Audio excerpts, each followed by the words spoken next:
Muchas gracias por la invitación y mis felicitaciones para la CIP por todo el trabajo que durante 4 años ha venido jalonando, especial para la doctora Ángela Restrepo, que ha sido el alma de esa corporación. Quisiera empezar entonces la conferencia mostrando que la malaria, a pesar de todo lo que ha sucedido, es en el mundo hoy una realidad vigente, es una realidad creciente y permanente. O sea que no se ha disminuido a pesar de las cifras de la Organización Mundial de la Salud, a pesar de las cifras de la OPS y de algunos ministerios, donde muestran un descenso en el 2008. La malaria es un problema que sigue estando entre nosotros con altas incidencias. En el mundo, 3,3 billones de personas sufren de la enfermedad y Colombia no es ajena a este padecimiento. Colombia ocupa el primer lugar en incidencia entre los países de Latinoamérica y tiene el 85% de su territorio en riesgo de tener una malaria. Esto significa muchas cosas para los que trabajamos en el problema de la malaria.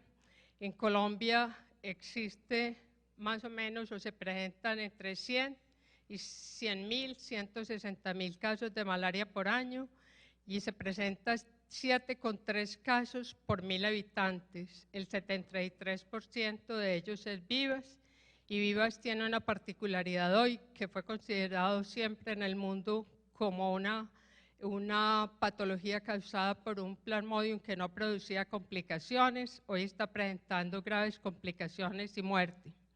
Con este panorama entonces, el objeto de la conferencia es presentar algunas realidades, algunos espacios y límites en el saber, en el conocimiento de la malaria y mostrar algunos hitos que constituyen un tejido de sucesos que posibilitaron a la Verán encontrar el parásito y que continúa siendo la malaria un problema vigente. Este trabajo hace parte de un trabajo conjunto que con el doctor Adolfo González venimos realizando. ¿Cuáles fueron entonces las condiciones de posibilidad para que se llevara a cabo el descubrimiento del parásito de la malaria? La primera condición es que el hallazgo de unos seres infinitamente vivos en el agua, al cual los llamaron animáculos o animálculos. El otro hallazgo significativo o una condición de posibilidad significativa fue el hallar que el agente productor de enfermedad del gusano de seda era un agente vivo, vegetal. La emergencia de la bacteriología como disciplina científica por Pasteur y Koch, y el cirujano francés Charles-Emmanuel Seillot presenta a la Academia de Ciencias de París una propuesta para llamar microbios a esos seres que habían considerado o llamados agentes animálculos y que hoy se llaman microbios. Las rutas para el descubrimiento, o sea, esa es la situación o el momento histórico en que el mundo estaba o los sucesos que habían ocurrido para que se llevara a cabo el descubrimiento. ¿Cuál fue la ruta que se siguió para el descubrimiento del parásito? La primera fueron las fiebres, la segunda fue la cinchona officinalis utilizada como tratamiento específico para curar las fiebres, y el hallazgo del pigmento malárico en los órganos de pacientes con fiebres. Aunque la fiebre y los hipocráticos habían explicado las fiebres como un calentamiento de la bilis o de la flema producidos por algunos alimentos, bebidas, por fatigas y por cambios de la temperatura del lugar, esas fiebres que se presentaban con tiempos de aparición y desaparición determinados fueron explicadas inicialmente como miasmas, que era el espíritu de los pantanos, que eran los hedores, que era todo aquello que ocasionaba las enfermedades en este momento histórico. Los miasmas entonces simbolizaron el paradigma determinante sobre la naturaleza de esta y de otras enfermedades epidémicas. Y este modo explicativo de presentar la enfermedad o la causalidad, entre comillas, fue sin duda uno de los principales obstáculos o límites con los cuales se encontraron aquellos que luchaban contra las epidemias, específicamente contra la malaria. Estas fiebres intermitentes o malaria se llamó por primera vez, se le dio el nombre de malaria a esas fiebres intermitentes en 1712 por el médico Torti. Pensaba que el aire impuro miasmático era lo que explicaba el origen de esta enfermedad. En 1888, William Welch formó la hipótesis del origen microbiano de la fiebre.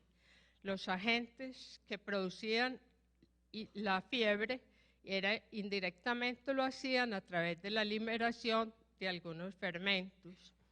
En 1889, Laveran informó al mundo científico el hallazgo en la sangre humana del agente que causa la malaria y la llamó auxiliaria malaria. Y este es un momento significativo en la historia de la malaria, no solo porque a partir de ahí los agentes productores de la enfermedad empezaban a dar una explicación de causalidad, porque él marca un hito en la historia de la enfermedad. A partir de este descubrimiento, entonces, los miasmas dejan el charco, las denominaciones genéricas como fiebres cuartanas, costeras, alternativas o intermitentes desaparecen, ya tienen una representación causal, no solo informa en la sangre el parásito del paludismo, sino que va a inaugurar toda una teoría o modelo de enfermar, que es la teoría microbiana. El siglo XIX entonces termina con un aporte muy significativo en relación con el parásito, porque se informa el Plasmodium malariae, el Vivax y el Falciparum por diferentes investigadores. Y posterior a eso, o junto con ese informe del agente del parásito que causa la malaria, los plasmodios empiezan a abrir nuevos espacios microbianos. Con él entonces se inaugura o se conoce lo que es el ciclo eritrocítico de la enfermedad, pero mírese bien que después de que el zancudo pica, el esporozoito entra a los eritrocitos y hace un ciclo eritrocítico. Aquí se diferencia, se flagela y hace un ciclo eritrocítico nomás. O sea que en el espacio del siglo XIX solo se conoció el ciclo eritrocítico de la enfermedad. Ronald Ross, influenciado bajo la tutoría o los consejos de Mansell, informa al finalizar el siglo en el estómago de los mosquitos que encontró algunos Plasmodium. Posteriormente, Bignami demuestra el ciclo de Plasmodium en los mosquitos. Esta información de Plasmodium en los mosquitos lleva entonces a entender cómo se diferencia, cómo se explica este ciclo dentro de los mosquitos y cómo serían los aspectos que ellos cómo estarían implicados en la transmisión. Y fue entonces hasta 1898 cuando Grassi presenta al mundo científico la noción de vector e implica a los anofelinos con la transmisión de la malaria. Sin embargo, no se entendió el mismo Manson que había, y este es uno de los límites en el conocimiento, que había seducido a Ross para que tuviera o pensara en los zancudos, en los mosquitos como transmisores de la enfermedad, argumentaba que los humanos llegaban a infectarse por beber agua contaminada por mosquitos infectados, o que la malaria se adquiría por inhalar polvo producido por mosquitos infectados. O sea que es un límite significativo en el conocimiento de la malaria. Posteriormente, Grassi puso picar anófeles a los humanos y pudo mirar que transmitieron la enfermedad cuando entraban en contacto con otros humanos. Entonces se consolida entonces en esta parasitología momentos de saber que son muy importantes.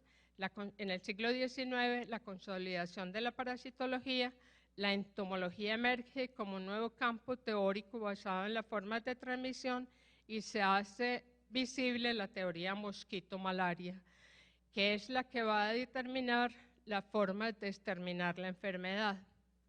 El siglo XX entonces, si nosotros pudiéramos resumir, hubo una modificación en las diapositivas y yo creo que, Ferman, lo fundamental sobre la malaria, empezamos el siglo XX conociendo lo fundamental sobre la malaria. Se conocía el parásito, se conocía la clínica, se conocía el vector, el concepto de vector estaba implicado, se conocía la transmisión y se podía hacer diagnóstico de la enfermedad. Pero surgieron algunos límites en la comprensión de esta malaria en el siglo XX y algunos de los hechos más significativos que voy a presentar es que aunque Gramsci venía trabajando en la tercera fase de desarrollo del parásito porque no podía explicar por qué los parásitos, la parasitemia recrudecía a partir de los eritrocitos o por qué se presentaban recaídas de la enfermedad, que él no lo decía con estos términos, pero que esas eran su pregunta. Un error retardó los avances en el conocimiento de la malaria cuando Fritz Jordan, investido con autoridad académica, dijo no existe ninguna fase hepática, lo que hay es que los esporozoitos penetran a los eritrocitos directamente. Y ese hecho histórico hizo que la investigación en malaria se retardara durante 50 años. Posteriormente, el mismo investigador explicó las recaídas como una reversión de los gametos, que son las formas sexuadas de la enfermedad.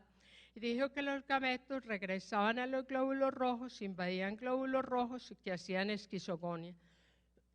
Esta cosa que fue desapercibida, estamos en 1900, ya se está terminando la primera mitad del siglo XX y no se conoce realmente el ciclo de la enfermedad. En 1947 se abren nuevos espacios cuando se exhibe o se describe el ciclo eritrocítico de Plasmodium cochi y Short en 1948 describe en monos las formas preeritrocíticas o hepáticas de Plasmodium vivax. Fue solo hasta 1966 cuando se conoció el ciclo hepático del Plasmodium vivax, o sea que hace 30 a 40 años que se conoció este ciclo hepático, que se conocieron algunas poblaciones y subpoblaciones de inozoitos y que se supo que el Plasmodium falciparum pasaba por el hígado pero no se quedaba en los hepatocitos. Este conocimiento que es tan común para nosotros tiene 30, 40 años de haber sido informado a la academia. Con este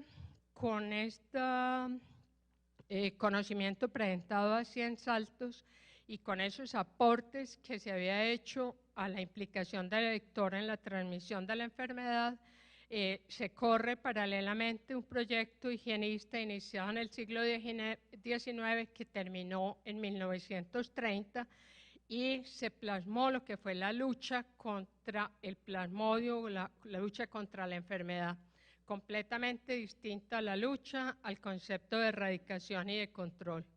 Entonces, esta lucha se centró en esos espacios privilegiados de saneamiento, de viviendas, de tratamiento de sus habitantes, con algunos medicamentos, entre ellas la quinina, y con el control de todas las fronteras. Aquí vemos algunos canales que se están haciendo en los programas de lucha higiénica, no en erradicación. La especificidad, se tuvo también en la lucha la especificidad de quinina para atacar los parásitos en la sangre de los pacientes con malaria y se inició entonces todo el fenómeno o el proyecto económico comercial de la malaria con la quinina. En este espacio de la lucha higiénica hay algunas imágenes del colombiano que ustedes pueden mirar cómo se atacaba con para atacar los zancudos con rifles. Esta era la imagen que estaba presente. Esta es la dimensión relacional entre la forma del zancudo y el hombre que sufre la picadura repentina. Se dimensionó entonces el papel del zancudo en la malaria. Y este zancudo fue mostrado siempre como el asesino, o es mostrado como el asesino responsable de la enfermedad. Aquí tenemos algunos medicamentos de todo este proyecto higienista: el tratamiento con el paludismo con ATP, con atebrina, con plasmoquina. Hasta que finalmente en 1939 empieza o se encuentra una sustancia sintetizada por el químico alemán Ottmar, que es un poderoso insecticida de pared con efectos residuales que podía hacer o considerarse peligroso. No se consideraba peligroso para los animales, pero sí para los humanos, y esta sustancia fue entonces el primer sujeto o el primer secreto de guerra de la Segunda Guerra Mundial. Y fue entonces, en mi concepto y en el de mucha otra gente, la conmoción que produjo la Segunda Guerra Mundial la que definió la forma de investigar la malaria, la forma de enseñarla, de concebirla, de tratarla y de combatirla, surgiendo entonces dos, entre comillas, armas peligrosas, que fue el DDT, como un intento de transformar la malaria, ya que se decía que con este descubrimiento desaparecería la enfermedad, y la cloroquina, que es una 4-aminoquinolina como antimalárico. La guerra entonces se convirtió en el discurso protector de la medicina. Y no basta para mucho, no es raro decir que el lenguaje médico es un constante lenguaje de guerra. La enfermedad es el mal, el enemigo que hay que combatir, tanto porque necesitan hombres sanos para trabajar, luchar y consumir, porque todo nuestro lenguaje está constituido por antinomias: bien, mal, sano, enfermo, resistencia, susceptibilidad, cuerpo extraño, anticuerpo, aparición, desaparición, proceso, presencia, ausencia. Y con él entonces se estableció el modelo biomédico de enfermar, el espacio básico de la biomedicina, donde se mueven dos momentos históricos, desde lo normal a lo anormal y de la salud a la enfermedad. Para algunos historiadores, para algunos investigadores, como el doctor Saúl Franco, este modelo biomédico fue el que permitió que se consolidara el triángulo, que se consolidara la forma de combatir esta enfermedad. Con este modelo en boga, con el DDT, con la cloroquina y con la concepción de que la enfermedad era producida por un parásito y transmitida por un zancudo, se concibió la erradicación, y el tiempo de erradicación fueron 5 o 6 años, donde la Organización Mundial de la Salud determinó que en ese tiempo la malaria tenía que estar acabada, porque se estaba atacando el parásito, con medicamentos y atacando el vector con insecticida. El concepto entonces de erradicación consolida la etiología pasteuriana de finales del siglo XIX y reafirma todo el modelo biomédico de muerte a parásitos, a vectores, con insecticidas y con droga. Y en ese espacio de la erradicación, que fue de 1958 al 68, Fred Soper y su visión de destruir los parásitos prima sobre otras visiones como la de Emilio Pampana, que pensaba más en armonizar o en trabajar infraestructura, en mejorar la inmunidad de las personas. La erradicación entonces se consolidó en demostrar que era posible la eliminación completa de todas las fuentes de infección y que era posible terminar la malaria. Fred Soper no solo participó con esa misma imagen contra la malaria, sino contra la fiebre amarilla, y unos programas que muchos, o no sé si algunos lo recuerdan, que era el método de Minotti, que fue echar cloroquina a la sal y dar sal cloroquinizada a los habitantes de Brasil, también de Colombia y de otras latitudes. Uno de los mayores límites del siglo XX fue el fracaso de la erradicación. En 1968, la OMS afirmó que la erradicación había fracasado, que no era posible erradicar la malaria, que se pudo ver a que era un programa vertical de lucha contra vectores, fundamentado principalmente en DDT, por haber reducido casi a cero otras formas de lucha como la infraestructura. Y después del intento de la erradicación y a partir de los años, si esta es la erradicación, se pasó entonces a un programa de control que ha cambiado de nombre, pero tiene el mismo objeto y el mismo modelo biomédico.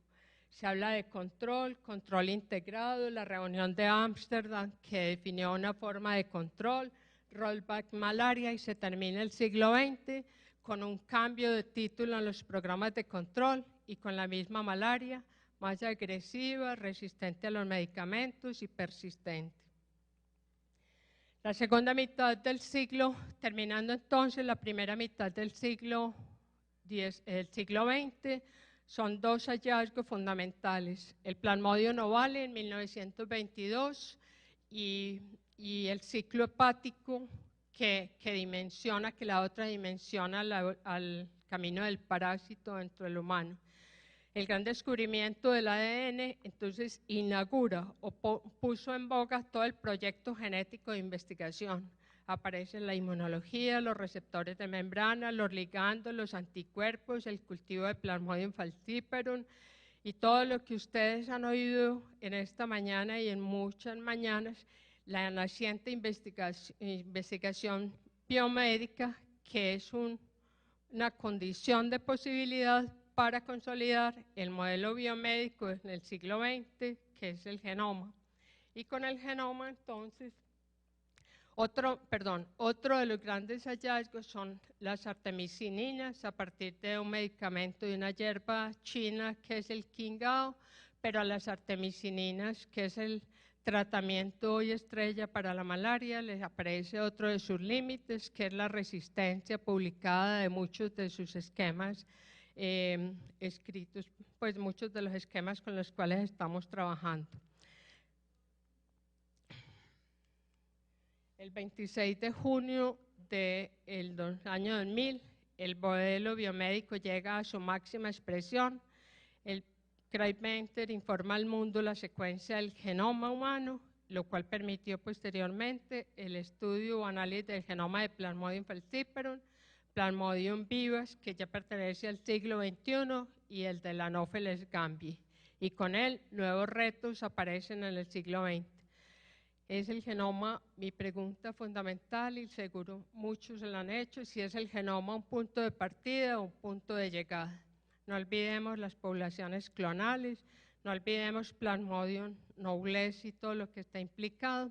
Esta pregunta yo no la puedo responder, es una pregunta histórica y la historia nos dirá si solamente profundizamos con el genoma, el modelo biomédico vigente, o si él es un punto de partida que abre un universo diferente.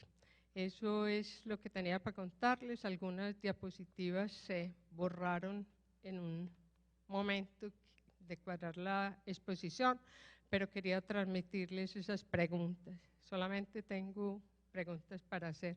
Muchas gracias.